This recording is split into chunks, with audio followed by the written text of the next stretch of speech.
नमस्कार dear students, आपका स्वागत है सीजीएल टायर 2 मेंस के रणनीति के साथ। जैसे कि आपको पता है कि अब हमारे सीजीएल टायर 2 के एग्जामिनेशंस में 30 डेज बचे हैं। कुल मिला के मान के चलो कि 30 दिन बचे हैं और 30 दिन के लिए अगर आप इंग्लिश की स्ट्रेटजी की बात करो तो हम यहाँ पे बात करने के लिए हाजिर हुए हैं इंग्लिश की स्ट्रेटजी कि अगले 30 दिन में सीजीएल मेंस के लिए इंग्लिश को तैयारी कैसे करनी चाहिए, क्योंकि अब जो तैयारी है वो आपके फाइनल लास्ट राउंड में पहुंच चुकी है। और ये ध्यान देने वाली बात है कि सीजीएल मेंस में इंग्लिश का जो वेटेज है, मार्क्स है, वो सबसे ज़्यादा है। और अगर हम इस 30 डेज को बहुत ही क्लेवरली, बहुत ही माइन्यूटली तरीके से यूटिलाइज कर लें तो मुझे लगता है कि अभी भी बच्चे जो थोड़ा सा इंग्लिश के सेक्शन में कमी रह गई है, थोड़ा सा उनका नंबर कम उठ रहा है, उसमें वो आसानी से इस स्ट्रेटजी को फॉलो करके 30 डेज के अंदर कम से कम अपने नंबर्स में 10 से 15 नंबर का अभी भी डिफरेंस ला सकते हैं। मान लो किसी बच्चे का मार्क्स आ रहा है 105, तो 10 से 15 अगर उसके नंबर पे डिफरेंसेस आ जाए, मार्क्स बढ़ जाती है, तो वो कट ऑफ लिस्ट से मेंस में भी निकाल के आराम से एक सिलेक्शन लेके एक जॉब को, एक पोस्ट को ले जा सकता है। तो इसीलिए ये जो 30 डेज है उसके लिए मैंने एक स्ट्रेटजी बनाई है। हम आपके साथ उससे डिस्कस करते हैं, लिखते हुए चलता हूं ताकि आप भी कोशिश करो कि वो जो 30 डेज का जो स्ट्रेटजी है, जो हम सभी ने पूरी तरह से सोच समझ के अपने लंबे अनुभव से उसे सोचा है कि अगर मान लो मैं भी सीजीएल मेंस की तैयारी कर रहा होता और अभी 30 दिन बाद मेरी सीजीएल मेंस की एग्जामिनेशंस है, तो उस सिचुएशन में मैं जो पढ़ाई का तरीका अपनाता, इंग्लिश के जो स्ट्रेटजी को अपनाता, वही स्ट्रेटजी मैं आप सभी स्टूडेंट्स के साथ शेयर कर रहा हूं, क्योंकि मुझे लगता है कि अनुभव का एक बहुत बड़ा रोल होता है। तो आइए बिना टाइम वेस्ट किए हुए हम 30 डेज के स्ट्रेटजी को फॉलो करते हैं।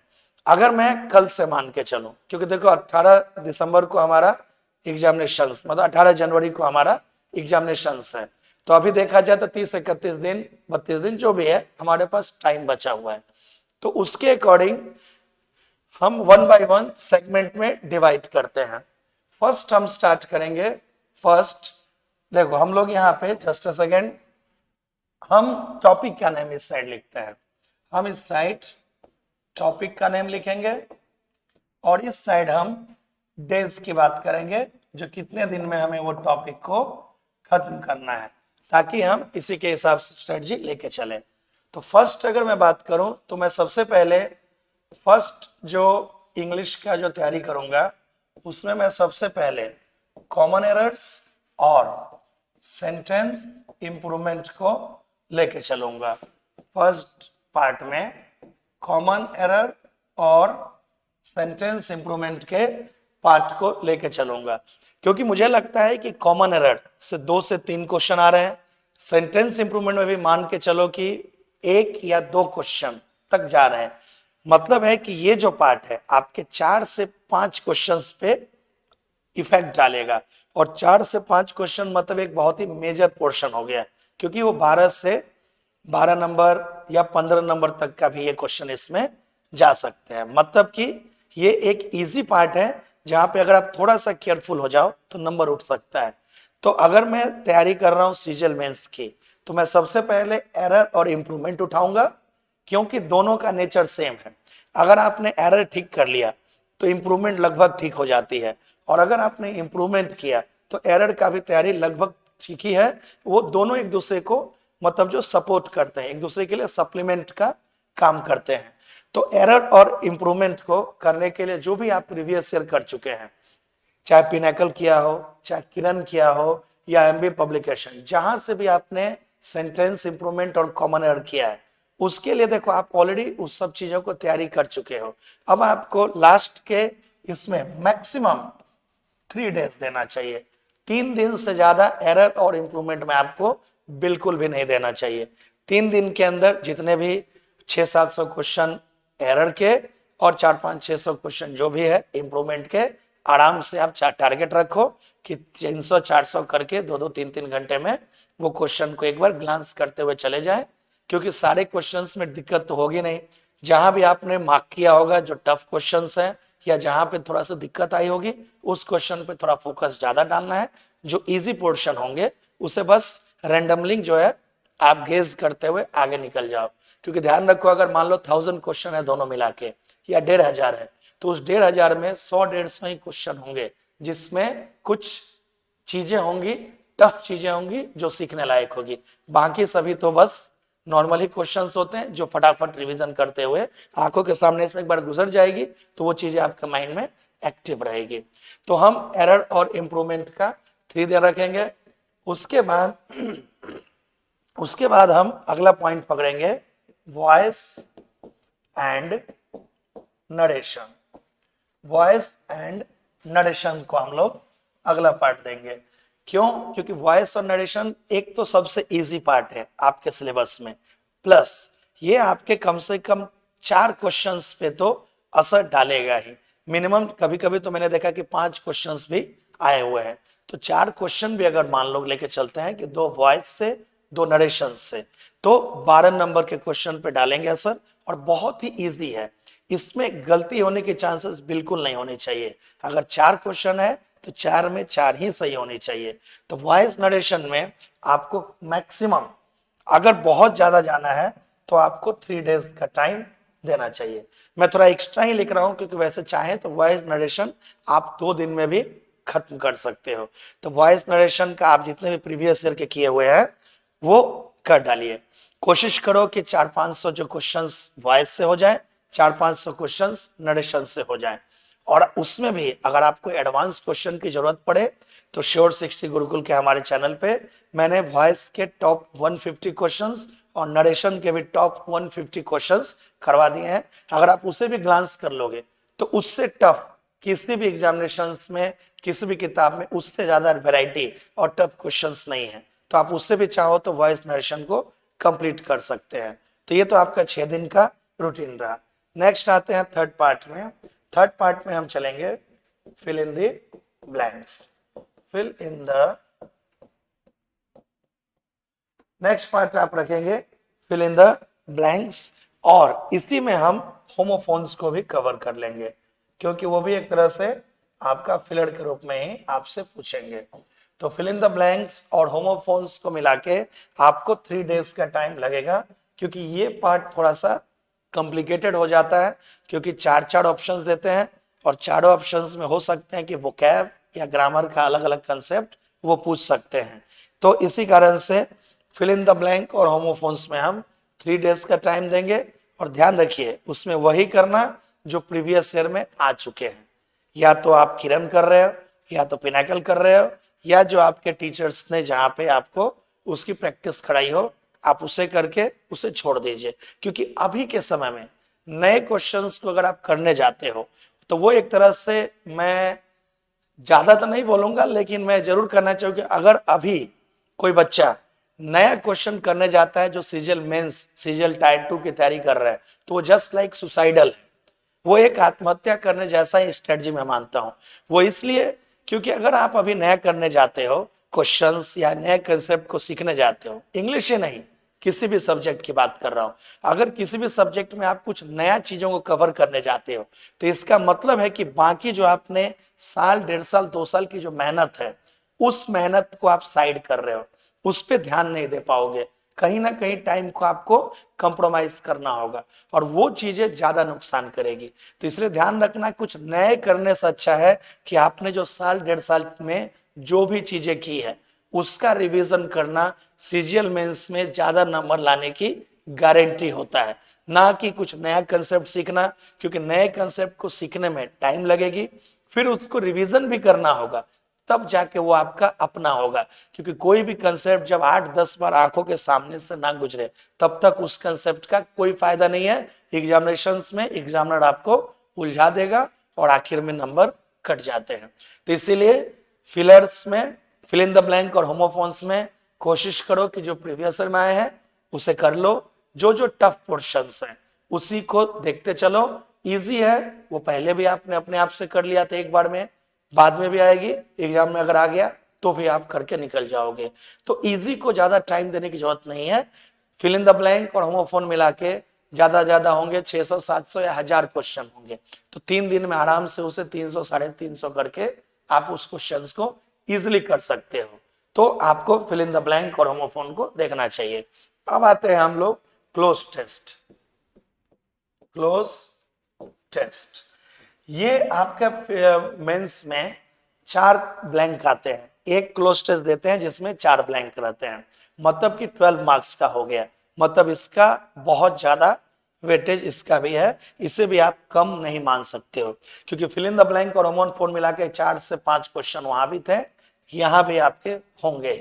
तो क्लोज टेस्ट के लिए मैं ये कहना चाहूंगा कि आपको मैक्सिमम 2 दिन देना चाहिए।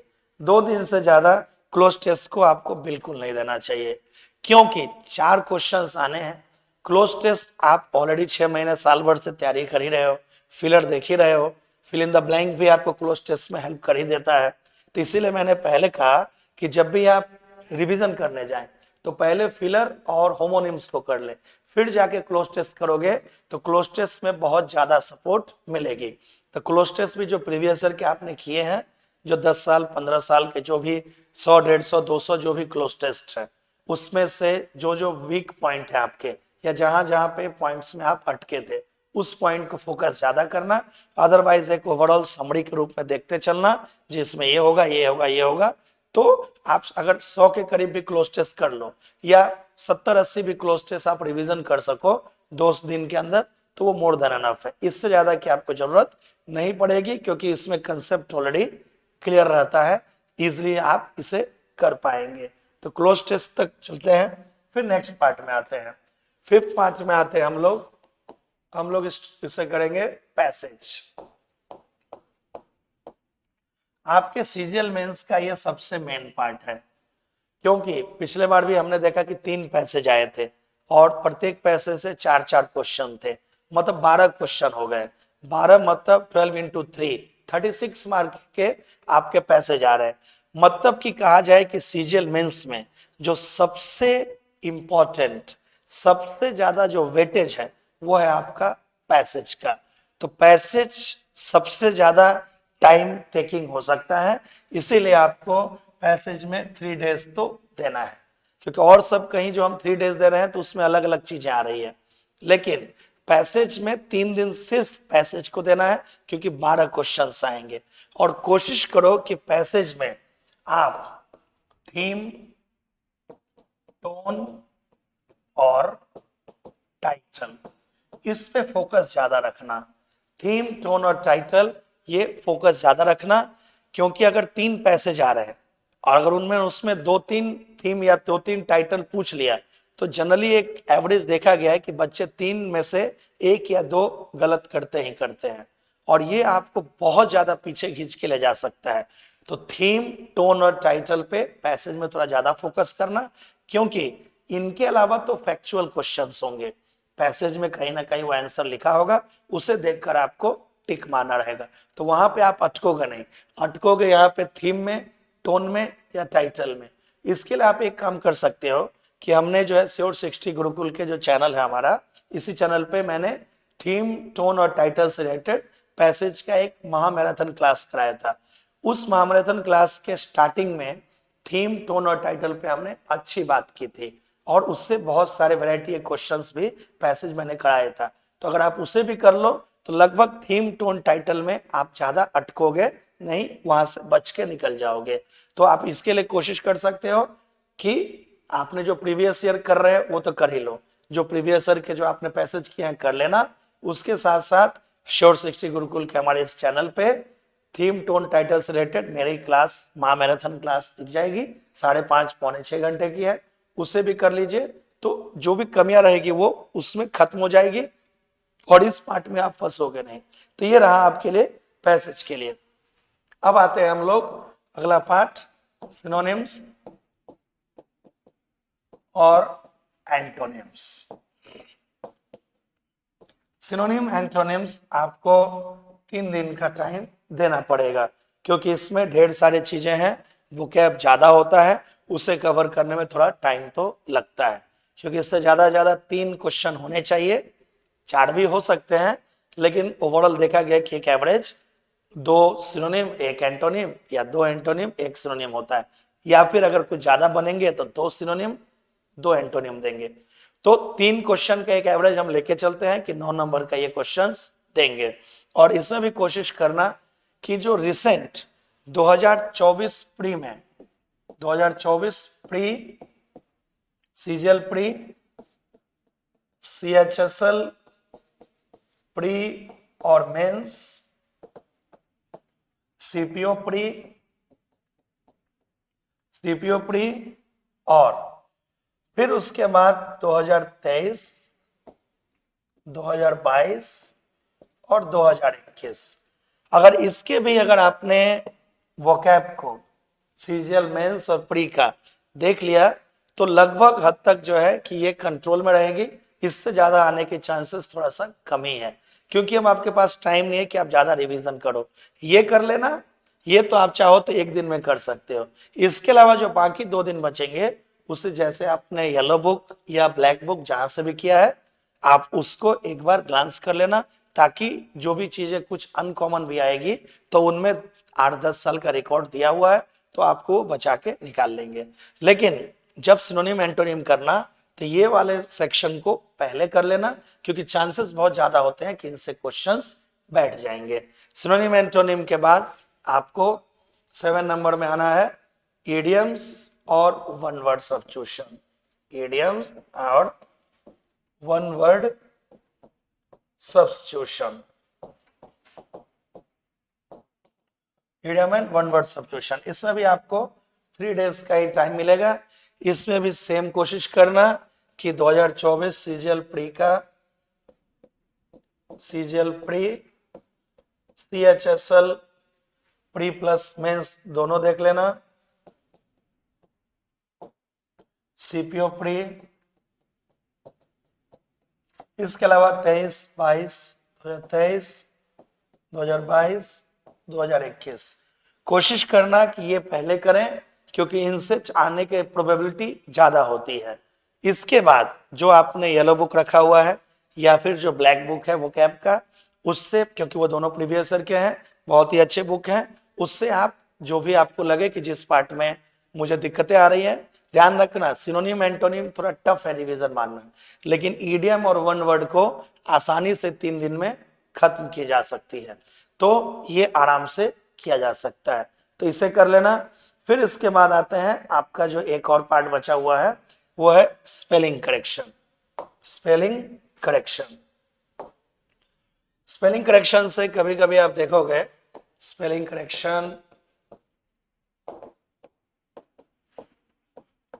स्पेलिंग करेक्शन, इसमें आपको 1 डे का ही टाइम देना चाहिए। एक दिन से ज्यादा आपको स्पेलिंग में बिल्कुल भी नहीं देने की जरूरत है। इसमें आप कोशिश करो कि ब्लैक बुक या येलो बुक, जो भी आपके पास स्पेलिंग का जो लिस्ट दिया गया है 400-500 जो वोकैब है उसको एक बार ग्लांसिंग कर लो। जो अच्छे वोकैब है थोड़ा उसे ध्यान से देख लो। जो टफ हो सकते हैं जैसे असैसिनेशन, वैक्यूम, एकोमोडेशन, ओकेजन, कार्ते ब्लांशे, असाफोडिडा, तो ये सब जो वर्ड हैं ये सब ज्यादा फंसाने वाले क्वेश्चंस में आते हैं, तो उन सब का आप एक बार ग्लांसिंग करते हुए निकल जाओ। तो अगर आप अभी तक देखोगे तो एक ओवरऑल अगर जोड़ा जाए तो 6 दिन 9 11 दिन 11 14 17 20 डेज और यहाँ पे आके हो गया 21 डेज। मतलब यहां तक में आपको 21 डेज में आप जो है इसके जो हमने जो सिलेबस है सीजीएल मेंस का लगभग हो जाएगी। अगर कोई टॉपिक छूटा हो तो उसी में आप चाहें तो कवर कर सकते हैं। एक दिन किसी में कम कर देना, वोकैब में कर सकते हो, जैसे कि वन वर्ड और इडियम में चाहे तो एक दिन घटा सकते हैं, या फिर वॉइस नरेशन में आप चाहो तो एक दिन कम कर सकते हो, तो 2 दिन दोनों में बच जाएंगे। तो अगर कोई और आपको पार्ट लग रहा है कि छूट गया है, या जो पार्ट आपको लगता है कि मेरा बहुत ज्यादा खराब है उसमें 2 या 3 दिन में नहीं चलेंगे, तो उसमें आप 1 या 2 दिन को बढ़ा सकते हो। ये हमने 21 दिन का बचा। अब लास्ट जो लास्ट के 9 डेज बचेंगे, लास्ट 9 डेज, ये लास्ट 9 डेज ध्यान रखना डियर स्टूडेंट्स, ये सबसे मायने रखने वाली चीज है, ये सबसे इंपॉर्टेंट, सबसे निचोड़ होगा, जिसे नहीं कहते रामबाण इलाज, वो है ये लास्ट के 9 डेज। इस लास्ट के 9 डेज में ध्यान से सुनना, सभी बच्चों के लिए है, इसके अलावा बिल्कुल कुछ नहीं करना, ज्यादा ओवर स्मार्ट बनने की जरूरत नहीं है, ज्यादा दिमाग नहीं खर्च करना है, नंबर उठाना है और कोशिश करना है कि इंग्लिश में घटिया भी जाए तो 135 में 130 आना चाहिए, और 130 आने के लिए इसी रूटीन को आपको फॉलो करना चाहिए, इसके अलावा बिल्कुल कुछ मत करो। अब लास्ट के 9 डेज में आपने जितने भी मॉक दिए हैं, जितने भी आपने मॉक टेस्ट दिए हैं, मॉक टेस्ट आपने जितने भी दिए हैं, मान लो आपने दिए होंगे 50 मॉक टेस्ट, 100 मॉक टेस्ट, तो हम ये मान के चलते हैं कि आपने मॉक टेस्ट 100 दिए होंगे, 100 दिया होगा प्री का, ठीक है, 100 प्री का दिया होगा, और mock test mock second one, और सेकेंड जो मॉक है फिर से मॉक देते हैं, मॉक टेस्ट मेंस का मान के चलो आपने 40 दिया होगा, ये मेंस के लिए है। तो प्री का जो 100 मॉक टेस्ट है उसे आपको 5 दिन में खत्म करना है, 5 दिन के अंदर खत्म करना है। कैसे करेंगे? क्योंकि आप ऑलरेडी उन सब क्वेश्चंस को देख चुके हैं, उसे आपने एक बार सॉल्व किया होगा, 6 महीने साल भर के अंदर आपने जितने भी मॉक दिए हैं उन्हीं मॉक की बात कर रहा हूं, कुछ भी नया मॉक की बात नहीं कर रहा हूं, ये रिवीजन वाले हैं, लास्ट 9 डेज मॉक रिवीजन है, ध्यान रखना, ये मॉक रिवीजन का पार्ट है, इसमें कुछ नया एक्सपेरिमेंट की तो बात सोचना भी मत, करना भी मत, नहीं तो बुरी तरह के फंसोगे, फिर हमें मत बोलना कि हमने आपको भैया टाइम पे नहीं बताया। तो मॉक जो आपने प्री के दिए होंगे, अब क्वेश्चन राइज होता है कि सर मेंस में प्री का मॉक टेस्ट क्यों दें, क्यों रिवीजन करें? अरे भाई साहब ये इंग्लिश है, इंग्लिश लैंग्वेज में कोई प्री और मेंस बोल के कोई चीज ही नहीं है, सारा चीज वही तो है, प्री में जो आ रहे वही मेंस में आ रहे हैं, बस क्वेश्चन की वेटेज अलग हो गई, प्री में 25 आ रहे थे, मेंस में 45 आ रहे हैं, तो प्री का 2 मॉक दे रहे हो तो मेंस का 1 मॉक टेस्ट के बराबर पहुंच गया। तो ये तो प्री और मेंस का जो हम है कि ये प्री है, हम प्री नहीं देंगे, हम मेंस देंगे, भूल जाना, प्री मेंस सब कुछ एक जैसे है, कोई खासियत नहीं होगी, हल्का सा बढ़ेगा। और इसमें हमने जो मैंने पार्ट छोड़ दिया था वो था यहाँ पे, ये मैं अंत में लिखना चाह रहा था, वो बस भूल गया था, सेंटेंस अरेंजमेंट का था, इसी पार्ट को मैंने भूला था, जस्ट अ सेकेंड, इस पार्ट को बस करके तब जाके, क्योंकि इसके लिए मैंने 2 दिन का रखा था, तो ये 23 डेज आ रहे थे, 23 डेज यही था। सेंटेंस अरेंजमेंट वही है, प्रीवियस ईयर के जितने भी है 5-10 साल के कोशिश करो कि वो कर डालें।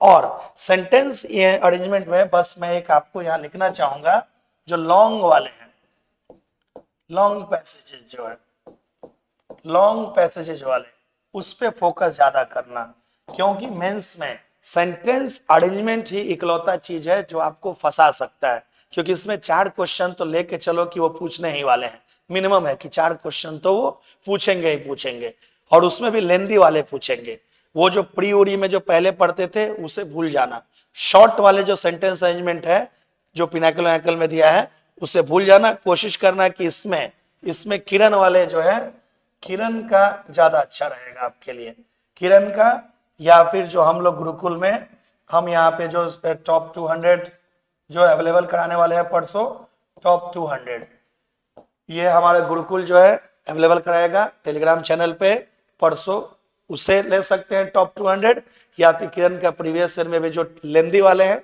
उसे कर लीजिएगा, तो सेंटेंस अरेंजमेंट आपके कमांड में आ जाएगी। तो 23 दिन का वो रहा, अब बच गया जो 7 या 8 दिन का यहाँ, तो 5 दिन आप प्री का करोगे और 3 से 4 दिन का आपको लेके चलना पड़ेगा यहाँ पे, क्योंकि हमारे पास 30 दिन से ज्यादा था तो ये लेके चलना है। और ध्यान रखना है कि जो भी प्री के मॉक आप दे चुके हैं उन सबों को आपको लेके चलना ही चलना है, उसे छोड़िए मत, क्योंकि कितना पढ़ा दैट डजंट मैटर, कितना दिमाग में एग्जाम हॉल में रह गया वो डिसाइड करेगा कि नंबर कितना आने वाला है। तो ध्यान रखना, जो भी प्री का मॉक दिया है कोशिश करो कि ग्लांस करते चले जाए, ग्लांस करते चले जाए। 4 दिन तो मैंने बहुत ज्यादा 5 दिन बोल दिया, इसमें कोशिश करो कि ये 4 दिन में हो जाए, क्योंकि बस ग्लांस करना, हमें 25 क्वेश्चन नहीं देखने हैं, हमें उन क्वेश्चन को ग्लांस करना है जिसमें हम अटके थे या जिसमें हम भूल गए थे या जिसमें हमने गलती की थी, सिर्फ उसी को ध्यान देना है। क्योंकि जो पहली बार में सही हो गया था वो तो सही होगा ही, उतना तो आपका मेंटल लेवल बन ही चुका है। उसी तरह से मेंस के 40 पेपर हैं, तो 4 दिन बहुत होते हैं इजी, क्योंकि और भी सब्जेक्ट की आपको तैयारी करनी है। तो मैं ये 4 से 4.5 घंटे का ही रूटीन बताया है कि पर डे अगर आप 4-4.5 घंटा देते हो इंग्लिश पे तो आसानी से ये कवर हो जाएगा। और ऑफ कोर्स आपको 4 से 4.5 घंटे तो सीजीएल मेंस में इंग्लिश को देना ही है, क्योंकि सबसे ज्यादा क्वेश्चन 135 नंबर इंग्लिश कैरी करता है। तो 4 से 4.5 घंटे डेली देने से ये रूटीन हो जाएगा। तो 23 और 8 होते हैं 31 दिन, 31 डेज। 31 डेज में यही चीज करनी है। इसके अलावा मैं आपसे हाथ जोड़ के विनम्र निवेदन करता हूं कि कुछ भी नया एक्सपेरिमेंट मत करना, नहीं तो बुढ़े फंसोगे, तो फिर आपको दिक्कत होगी। और अगर आपको दिक्कत होती है तो हमें भी, मेरा भी दिल रोता है कि काश ये बच्चा अगर पास हो जाता तो कितना अच्छा इसका लाइफ होता, इसके माँ बाप कितने खुश होते। तो इसे आप फॉलो करो। आओ एक बार फिर से रिवाइज मार देते हैं। कॉमन एरर और सेंटेंस इंप्रूवमेंट में 3 दिन देना है, उसमें जो प्रीवियस ईयर है जिसमें आप फंसे थे उसी को ध्यान रखना, खासकर पिनाकल, किरण, ये सब के जो है उसे फोकस करना। वॉइस नरेशन के 3 दिन में हो जाएंगे। और इसमें जो मैंने मैराथन क्लास ली थी उसे कोशिश करना कि मैराथन वाला जो है, मैराथन के टॉप 150 क्वेश्चन जो मैंने कराए हैं उससे जरूर कर लेना।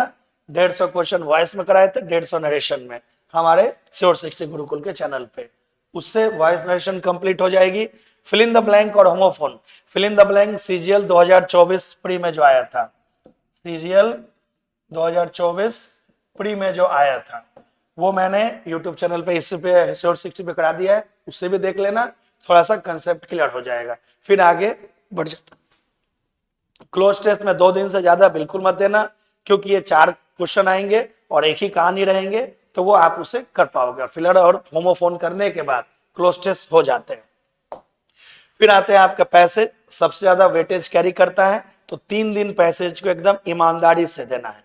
और कोशिश करना कि थीम, टोन और टाइटल जो मैंने मैराथन क्लास में लिया हुआ है वो, उससे थीम, टोन और टाइटल आपका जरूर पूरा हो जाएगा, ये मैं आपसे श्योरिटी दे रहा हूं, तो उसे कर लेना। सिनोनिम एंटोनिम में 3 दिन देना है, उसमें कोशिश करोगे CGL pre, CHSL pre mains जो 24 वाला है, सीपीओ प्री, और 23, 22, 21 तक, 21 से ज्यादा पीछे मत जाना, इसे पहले कर लेना। फिर जो आपकी ब्लैक बुक या येलो बुक है उसमें आपको जैसा लगे वैसा रिवीजन मार लेना। ईडीएम और वन वर्ड में भी वही है, 3 दिन के अंदर जैसा 24, 23, 22, 21 का कर लेना है। और फिर जो आपको प्रियकल या जहां पे भी ब्लैक बुक, येलो बुक जो भी कर रहे हो एमबी, उससे आप कर लेना जितनी आपको लगे जरूरत है। और फिर लास्ट में आपका स्पेलिंग करेक्शन के लिए 1 दिन है, जो जो टफ वर्ड है उसे एक बार ग्लांस कर लेना। और सेंटेंस अरेंजमेंट में मिनिमम 2 दिन देना होगा, 200 क्वेश्चन मिनिमम होना चाहिए। इसमें किरण का जो लेंदी वाले हैं वो कर लेना, या फिर मैं जो कल या परसों आपको श्योर 60 गुरुकुल जो टेलीग्राम चैनल है उस पर भी मिल जाएगी पीडीएफ, उसे कर लेना। और उसका अगर कुछ जरूरत पड़ेगी तो मैं उसका डिस्कशन भी लाइव यूट्यूब पे आके करवा दूंगा, इसके अलावा उसकी जरूरत नहीं है। और लास्ट के जो 8-9 दिन बचेंगे उसमें आपको सीजीएल प्री में जो मॉक दिया था उसका रिवीजन करना, 100 पेपर, और मेंस का जो मॉक टेस्ट है 40 पेपर, उसे कर लेना। इसके अलावा कुछ नहीं करना है। कूल रहो, आप ऑलरेडी बहुत कुछ पढ़ चुके हो, बहुत कुछ जानते हो, लास्ट मोमेंट में डोंट डू एनी एक्सपेरिमेंट। तो ये रहा, और ऑल द बेस्ट। मैं पूरा भरोसे के साथ कह सकता हूं कि अगर आपने इस रूटीन को फॉलो किया तो आप इंग्लिश में टॉपर ही रहोगे। 125-30 लाना इंग्लिश में कोई बड़ी बात सीजीएल में अभी भी नहीं है। तो ऑल द बेस्ट, जय हिंद।